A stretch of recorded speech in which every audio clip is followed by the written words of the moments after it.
새날 만에 아주 특별한 인터뷰 또 나오셨습니다. 듣고 있나 강덕구 의원님 나오셨습니다. 어서 오십시오. 안녕하세요. 듣고 여기 있습니다. 감사합니다. 우리 필승 변호사님한테 감사드립니다. 지난번에 새날에서 맺은 인연 덕분에 주진우의 군 문제가 어느 정도 제가 확실하게 나름대로 밝혀서 확신을 갖고 세게 그냥 질렀습니다. 그러니까 정필승 변호사의 이제 자문을 받고 맞습니다. 아 이거 의혹 제기해도 됩니다.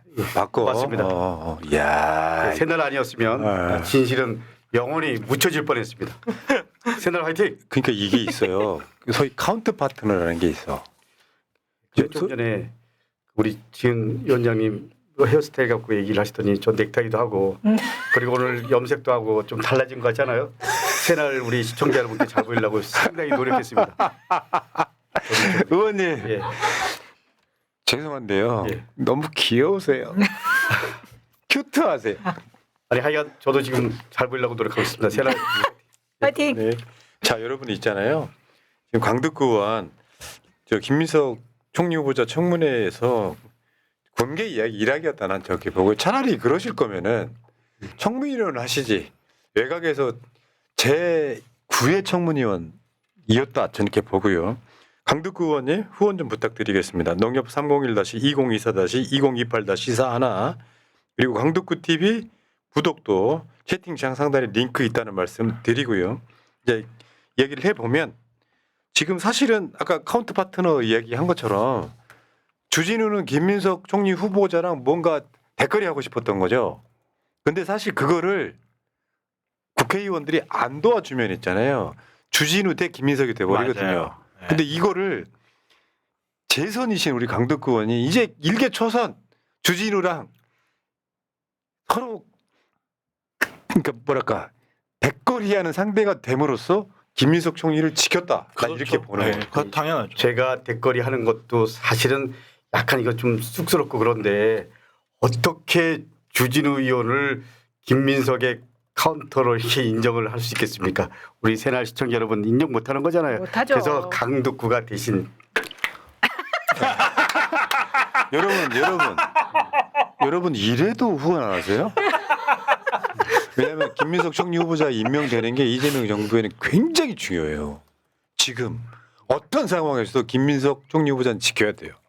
아마 이번 주 목요일이면 총리 이제 뭐 인준이 될 것 같긴 하지만 강덕구 의원이 총리 청문회 전부터 주진우를 팹으로써 주진우 발목을 잡음으로써 주진우가 실제로 강덕구 의원 때문에 청문회 내내 긁혔던 게 분명히 있었거든요.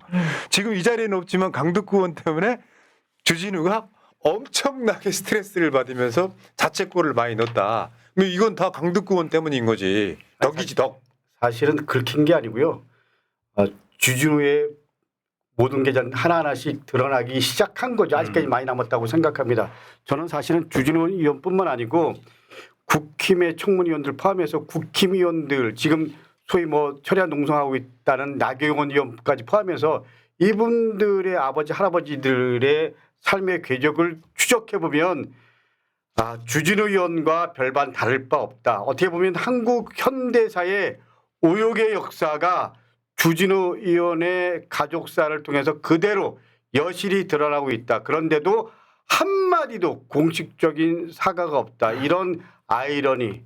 저는 이거를 국힘 대부분이 그렇다는 겁니다. 그렇기 때문에 저는 이재명 대표가 후보가 되고 대통령이 되는 과정은 어떻게 보면 잘못된 현대사, 오욕의 대한민국의 역사를 바로 세우기 시작한 시작이었다라는 그런 부분에서 단순하게 이재명 후보가 대통령이 되는 과정 이렇게만 바라보는 거에 대해서는 동의하지 않습니다. 그래서 우리 새날 새로운 시대를 만들어주신 여러분 지금부터 진짜 오욕의 역사를 넘어서 새로운 시대 그렇기 때문에 저는 주진우, 김민석 이런 뭐 티카타카가 아니고요.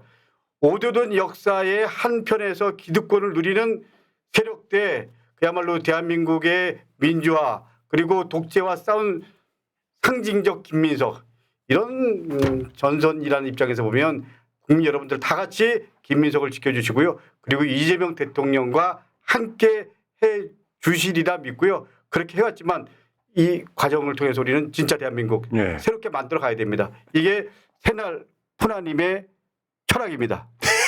갑자기? 갑자기? 미안합니다. 실수 미안합니다. 예. 아니 왜 잠깐 왜 저한테 미안하신 거죠? 네. 의원님. 예. 이 과정에서 주진우 관련한 기자회견 몇 번 하셨죠? 대략 저 한 열 몇 번 한 것 같아요. 와, 진짜. 진짜. 저도 제가 생각해도 대단한 것 같아요. 왜냐면 새벽 2, 3시까지 하다가 5시에 우리 본자진한테 연락해서 6시까지 국회로 와라.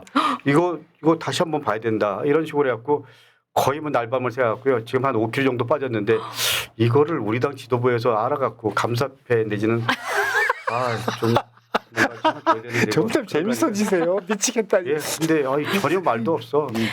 저는 늘 어떻게 보면 지금 당 대표가 없잖아요. 당 대표 지난번에 제가 대선 때 3년 전 대선 때도 변호사비 한 푼도 대주지도 않고요. 강두군 네가 다 알아서 하라 그러고 진짜 힘들었어요. 이게 공흥지구 이제 양평 공흥지구 파시다가 고소고발 사건 그때 고소고발 엄청 많이 당하셨고요. 지금 이제 주진우는 이 과정에서 내가 법적 조치하겠다고 지금 김민석 후보자, 강득구 의원, 다음에 저 김민웅 촛불행동 대표 김민웅 교수님이야 김민석 의원과 형제간이니까 어쩔 수 없다고 하더라도 내가 무슨 죄야. 근데 그리고 저 이종배한테도 고발당했어. 그러니까요. 아, 진짜요? 예, 그러니까 이종배 그 사람은 무조건 고발이야. 근데 주진우와 이종배는 형제간이 아닌가라는 생각 들어요. 둘 다 심심하면 고발하겠대. 심심하면 고발해. 그러니까 이게 한번 봅시다, 여러분. 하나씩 이제 뭐 그 이야기 그 기자회견만 다 갖고 와도 지금 시간상 빠듯하니까 정리를 한번 해보면 일단 간염에 대해서 간염을 32년째 앓고 있는데 의학적으로 좀 긴가민가니까 정필승 변호사 전화번호 좀 알려줘 해가지고 자문을 구하신 거 아니에요? 예, 아침 7시에 아침부터? 마차님한테 전화했죠. 미안해요. 아유. 미안합니다. 사과합니다. 공식적으로. 이따 따로 뵙겠습니다. 괜찮습니다. 화장품 벌어 쓰시죠. 네. 그러니까 그 간염 이야기는 처음에 급성 간염 이야기 나왔잖아요.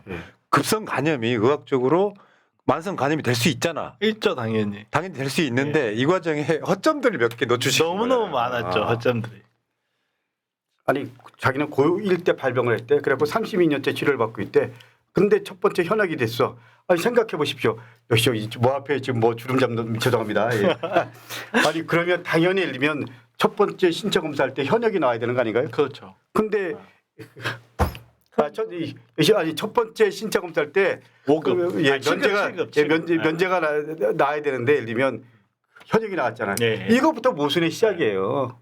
본인 스스로가 의심받을 발언을 한 거예요. 전문가 한번 말씀해 보십시오. 예. 그러니까 고등학교 때부터 치료를 받았다고 했잖아요. 그리고 보통 이제 대학교 1학년 때쯤 시행이 되는 이 검사에서 3급이 나왔단 말이에요. 그러니까 고등학교 때부터 그 간염을 치료를 받은 게 맞다면 이때가 만약에 급성이라면 완치가 돼 있어야 되겠죠. 그렇죠. 그리고 만약에 이때 만성이라면 그때 당시에 면제 기준이 12개월 이상의 혈액 검사, 혈청학적으로 이상이 되는 간염이나 조건을 만족하는 첫 번째 검사를 아예 그냥 그때 면제가 됐다고? 나왔어야 돼요. 그리고 그럴 가능성도 있거든요. 급성 간염을 여러 번 앓을 수도 있거든요. 예를 들어 고등학교 1학년 이때 급성 간염을 앓았고 이때 첫 번째 신체 검사 때 급성 간염을 앓았다면 이때는 7급이 나왔어야 돼요. 그리고 그 다음 검사 때 다른 조치가 나오든가 해야 되는데 이 시간 타이밍이 안 맞아 너무 안 맞아 버린다는 거죠. 그래서 이제 비형 간염으로 진술이 살짝 바뀌었는데 그래 바뀌었더라고요. 거기에서 제일 되게 웃긴 게 그 간 조직 검사로 비형 간염 진단을 받았다고 이야기를 했거든요.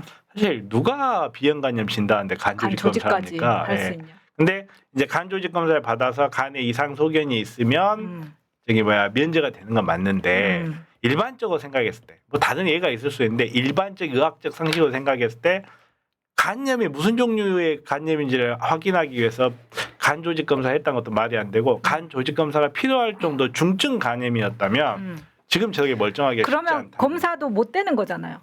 그럼요. 이게 그렇죠. 예. 네. 그리고 전 청와대도 못 들어갑니다. 그렇죠. 제가 며칠 전에 우리 그 문재인 정부 때 청와대에서 일했던 행정관한테 전화가 왔는데 그러면 청와대에서 항상 마스크를 쓰고 있어야 된대요. 근데 마스크를 쓴 걸 한 번도 본 적이 그렇죠. 전용병이기 때문에. 예, 그렇습니다. 예. 그러면 뭐 사실 주진우 의원은 부검밖에 답이 없다 뭐 이런 이야기가 있는데. 아니 동의하지 않습니다. 예, 그리고 이제 만성 간염 같은 경우에는 이 스트레스 그리고 술 이런 부분에 대한 관리가 절대적이라는 겁니다. 근데 예를 들면 그 검사 그리고 청와대 법률 담당 비서관 국회의원 생각보다 훨씬 더 스트레스가 심한 직업입니다. 그렇죠. 근데도 예, 예. 술 좋아하고 맞아요. 노는 거 좋아하고 제가 몇몇 변호사들한테 물어봤어요. 그랬더니 술 엄청 좋아한다 뭐 이런 얘기들을 저한테 하더라고요. 그러니까 본인 스스로가 뭐 자료도 안 내놓고 본인 스스로가 그렇게 살아왔어요. 전혀 예를 들면 간염이랑 상관없는 삶을 살아왔어. 그런 사람이 나 만성 간염이야 이렇게 얘기하는 걸 누가 믿겠어요? 그러니까 이 시작점도 그거 아니에요. 대통령하고 총리 후보자가 다 병역 면제했다라고 꼬기 시작했는데 그렇죠. 꼬기 시작했는데. 박선원 의원이 네.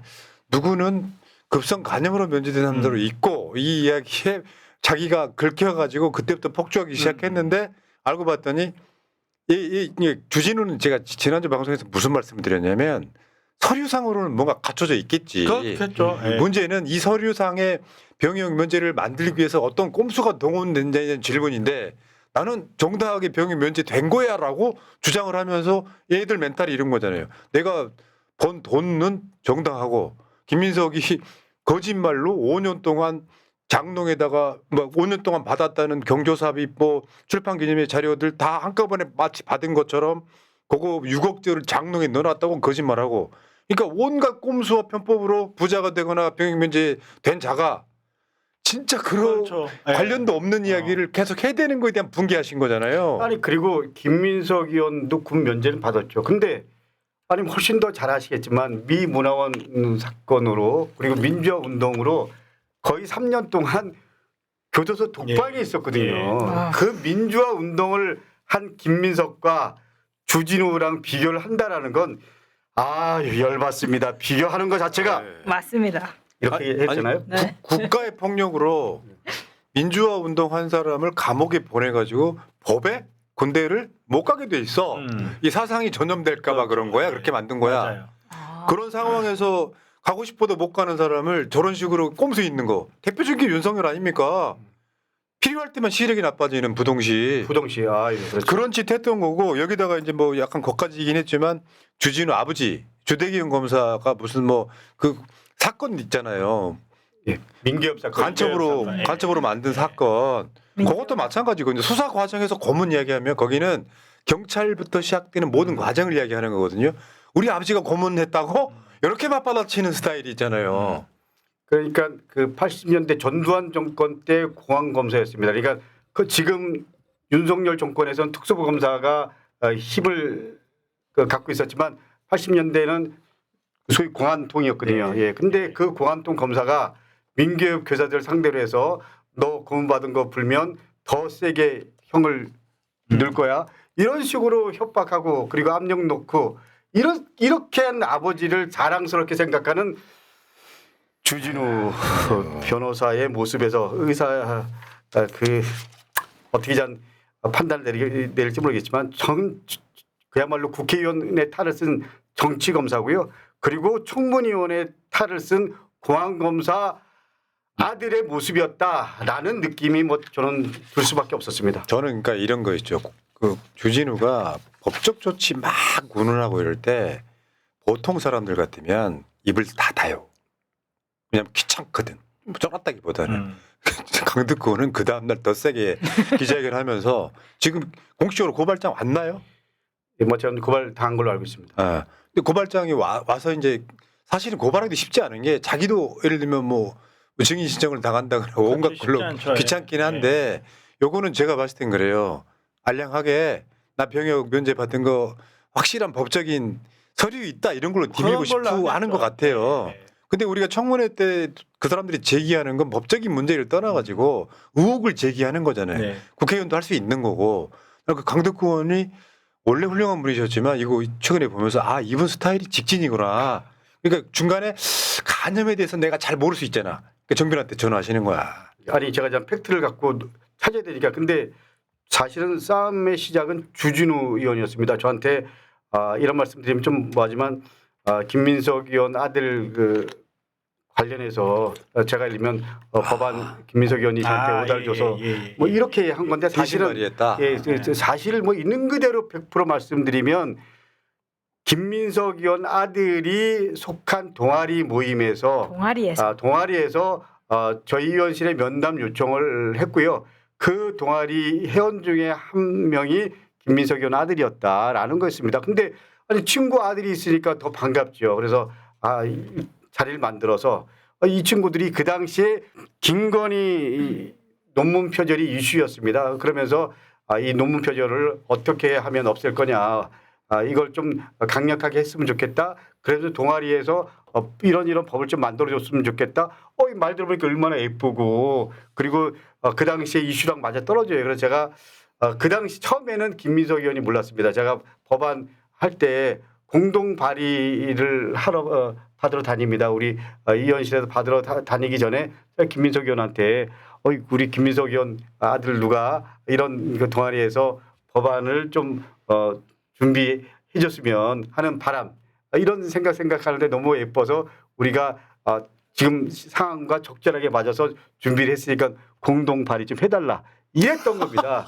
그리고 더 중요한 건 마치 이거를 입시 때 활용한 것처럼 막 그렇게 했습니다. 근데 전혀 그런 게 아니라는 게 드러났습니다. 그러면 저나 김민석 의원 아들한테 사과를 해야 되는 거잖아요. 근데 김민석 의원 가족을 완전히 도륙질한 겁니다. 마치 조국 가족을 도륙질한 것처럼. 그래서 제가 이건 뭐 열받고 분노스러운 거잖아요. 그렇기 때문에 제가 싸울 수밖에 없었던 거고요. 예, 그렇습니다. 그러니까 부도덕하다는 게 그런 측면도 있고요. 왜 클럽 허가해주고 있잖아. 우리가 운영하는 거 아니야. 그냥 거기다가 빌려줬을 뿐이야. 뭐 이런 식의 드립인데 그러면요. 거기는 불법은 없겠지. 내가 하고 싶은 이야기는 옛날에 김기현이 KTX 노선 바뀌는데 김기현 의원이 관련이 있는 것처럼 개발 예정지인 땅을 누군가는 되게 싼 가격으로 사서 부자가 되는 그렇죠. 과정이거든요. 예, 그럴 수 있죠. 중요한 말씀하셨는데 거기서 가까운 거리에 김기현 의원의 땅 건물도 있습니다. 그러니까는 울산이랑 저희들이 조사해 보니까 주진우 의원이랑은 아무런 관계도 없습니다. 근데 땅을 주진우 의원한테 아버지가 증여를 합니다. 그 옆에 땅을 엄마가 또 매입을 합니다. 그리고 건물을 지었습니다. 건물이 유락시설입니다. 그러니까 이게 이렇게 어떻게 투자를 했지? 어떻게 이 땅을 알았지? 그리고 이게 그 처음 투자해서 얼마나 남겼지? 그리고 매달 월세가 나오지 않습니까? 이 월세를 어떻게 나누지? 그리고 이거에 대한 세금은 제대로 내나? 의혹은 꼬리를 물고 그랬죠. 그런데도 한마디 이 부분에 대한 자료를 내놓지 않습니다. 좀 전에 병역 관련된 부분도 그렇고요. 그렇기 때문에 저는 주진우 의원이 이게 정상적인 사람의 뇌 구조가 아닌 것 같아요. 어차피 주진우 의원은 근데 3특검이 제대로 돌아가기 시작하면 지금 그런 의혹들은 경범죄 아닌가요? 그러니까 최병 특검. 그러니까. 예, 그리고 또 김건희 이런 부분에서 당연히 예를 들면 제일 먼저 불러야 될 특검 대상 영순이라고 생각합니다. 네. 그러니까 이번에 허점 하나 드러난 게 있어요. 할아버지로부터 주진우 아들한테 7억을 줬잖아요. 그러면 증여세는 누가 냈어? 이거 해명 못 하고 있는 제가 거거든. 정말 그 이야기 듣는 순간 저희 할아버지 묘소에 찾아가서 울 뻔했습니다. 소주 한 병 들고 찾아가려고 했습니다. 증여세까지 그분이 내주셨을 가능성이 매우 만약에 많아요. 그랬으면 그 증여세에 대한 증여세도 예, 또 내야 그러니까 되는 거고. 이게 또 예를 들면 이제 아버지를 건너뛰고 바로 예를 들면 3대한테 가면은 증여세가 30%가 그렇죠. 누중이 됩니다. 누중이 그러니까 최소한 예를 들면 그 손주한테 11억 이상 줬다라는 겁니다. 근데 계속 7억 몇천이래요. 근데 본인이 또 재산 관련해서 난 40몇억밖에 안 된다. 그러니까 부인과 아들 거는 빼놓고 이렇게 또 얘기를 하더라고요. 그렇게 따지면 김민석 후보자 있잖아요. 6천만 원밖에 안 돼요. 그렇게 따지면. 예, 그리고 또 국민청문회라는 걸 했잖아요. 근데 제가 이게 좀 이상해서 예를 들면 뭐 남상옥이라든지 김경률 이런 사람들은 다 우리가 어떤 사람인지 알잖아요.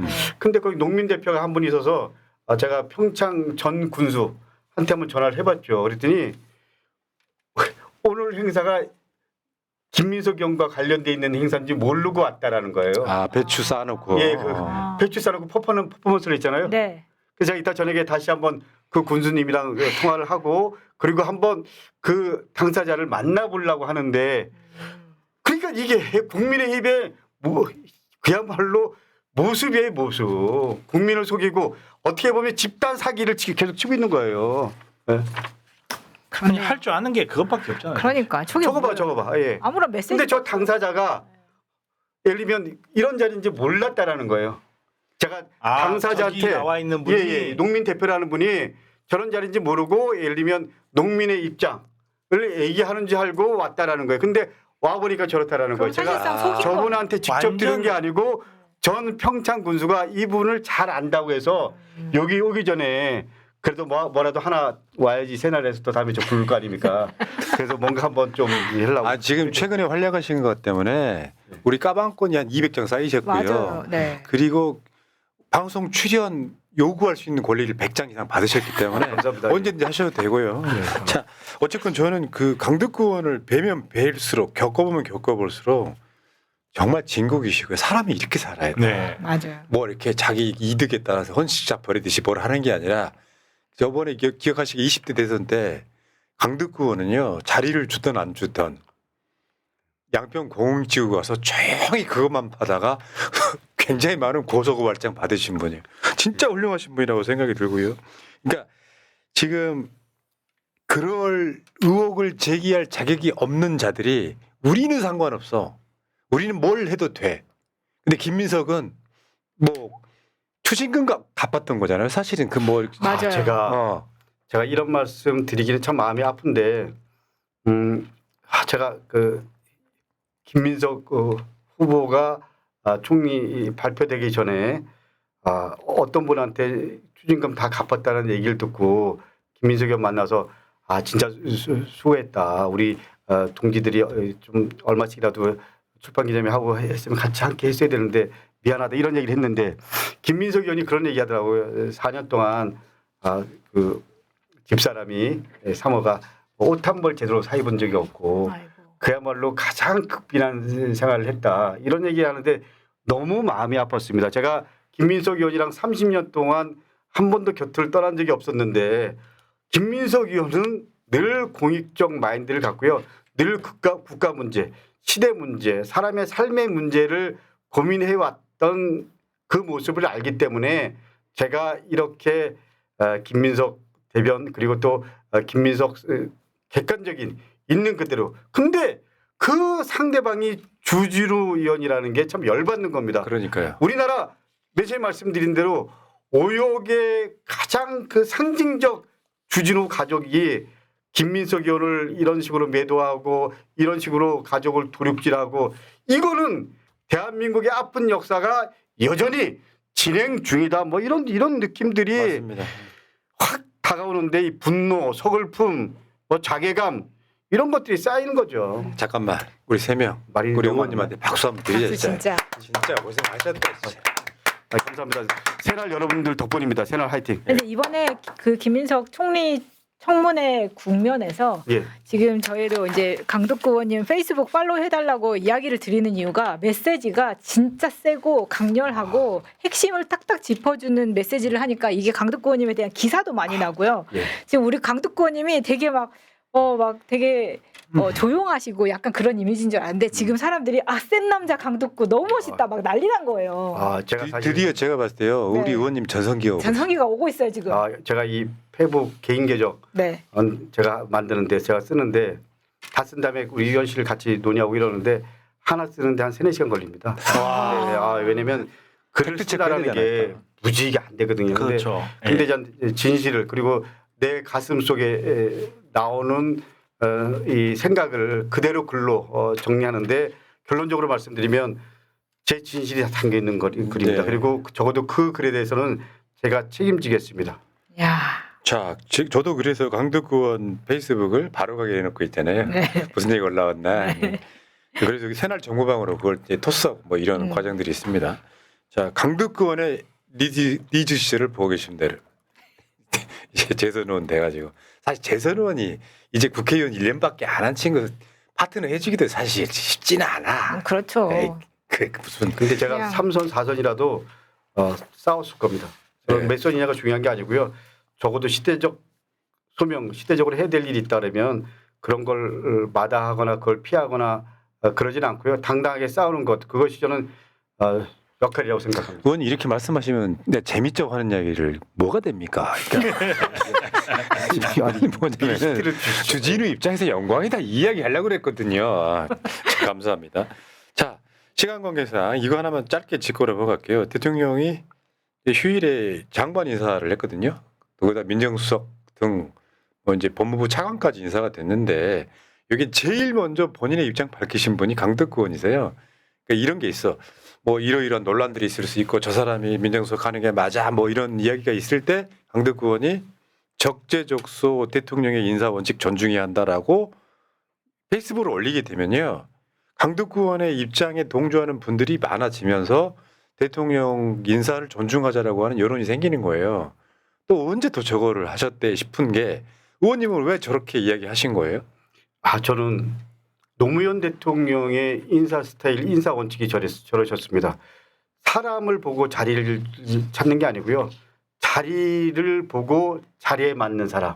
저는 적소적재. 우리는 통상적으로 적재적소라고 생각하는데 노무현 전 대통령과 이재명 대통령의 최근의 인사 스타일을 보면 적소적재다. 그렇기 때문에 가장 인사에 대한 그리고 국정 철학을 구체적으로 어떻게 그리고 지금 민생 문제 포함해서 현안들을 어떻게 거기에 맞는 사람 그 자리에 맞는 사람 그 고민 속에서 사람을 찾고 그리고 사람을 선택했다고 생각합니다. 그렇기 때문에 우리 시청자 여러분 특히 새날 시청자 여러분들이 걱정하시는 부분이 뭔지도 약간은 압니다.